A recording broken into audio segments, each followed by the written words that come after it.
This presentation grew out of my observation that organizations constantly struggle with introducing, implementing, and supporting change in the workplace. Everyone's seen it. A new program or initiative is introduced, and almost immediately, the resistance dance begins. This resistance can range from indifference on one end to outright refusal to participate on the other. It's a dance that consumes a great deal of energy, and it undermines positive change. What I find interesting is that in most cases, this resistance is not just a response to change. It's a response to the way change is introduced, implemented, and supported. In essence, it's a response to the approach. We're all familiar with comments like, "Who thought this one up? Nobody asked my opinion," or "Here we go again with another flavor of the month."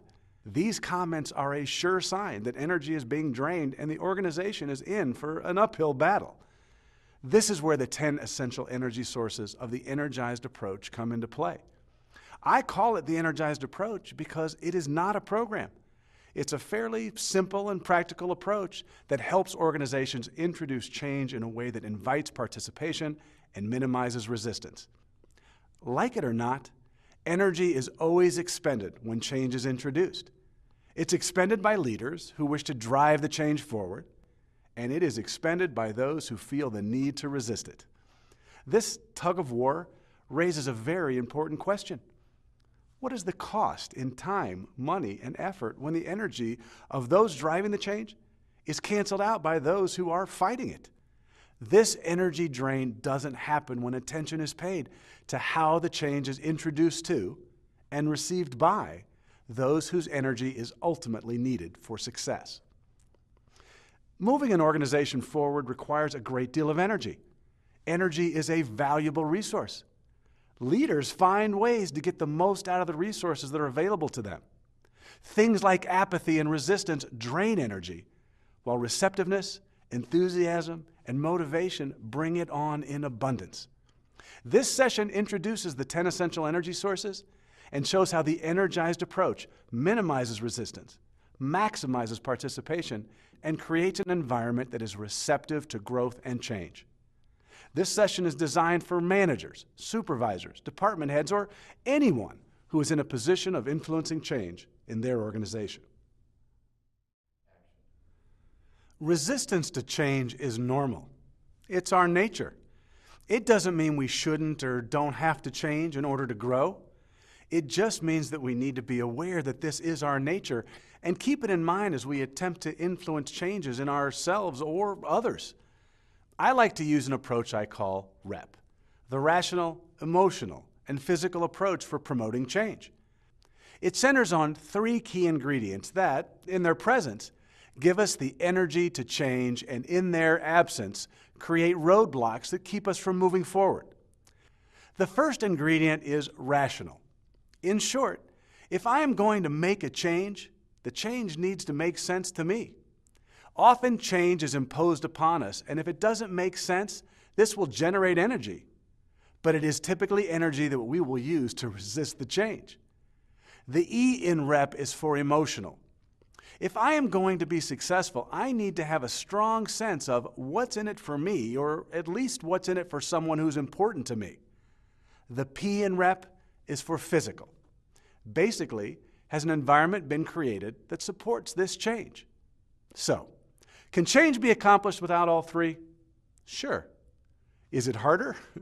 You bet. And change is hard enough even when we have all the ingredients for success. Think of REP this way. If I'm told by someone that I need to start exercising, what are the odds this will happen if I think exercise is ridiculous and I don't like doing it?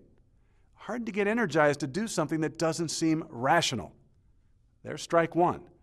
Now, what if I don't think there's anything in it for me other than sweat, pain, and a waste of my valuable time, and there's no one around to give me a pat on the back for my efforts? No emotional connection. Strike 2.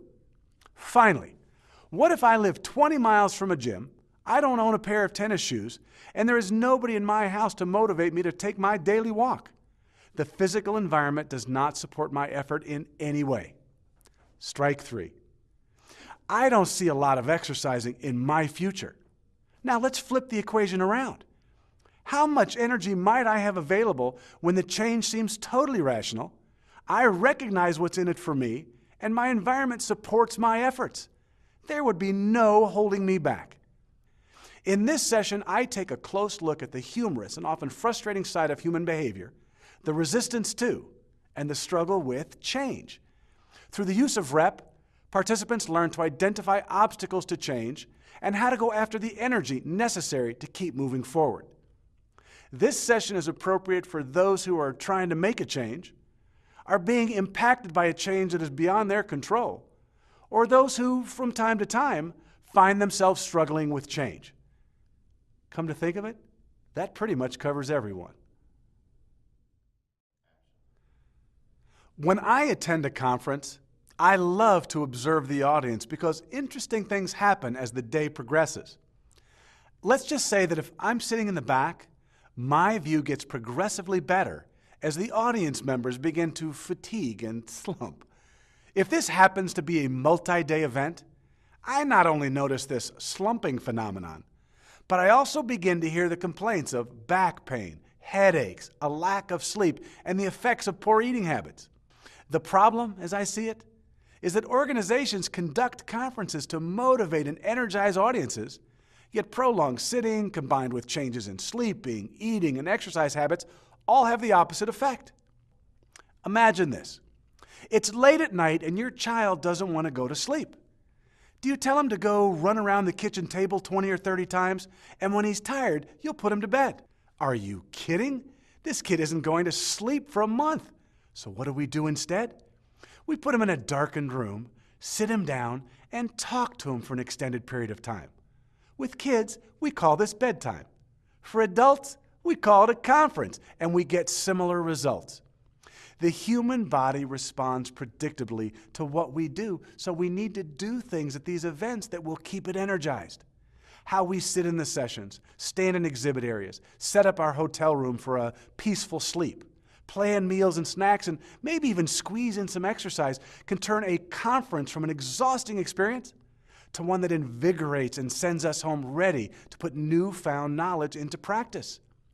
This fun, high-energy, and hilarious session examines the physical and psychological demands of a conference and provides practical tools to help participants remain energized throughout the event.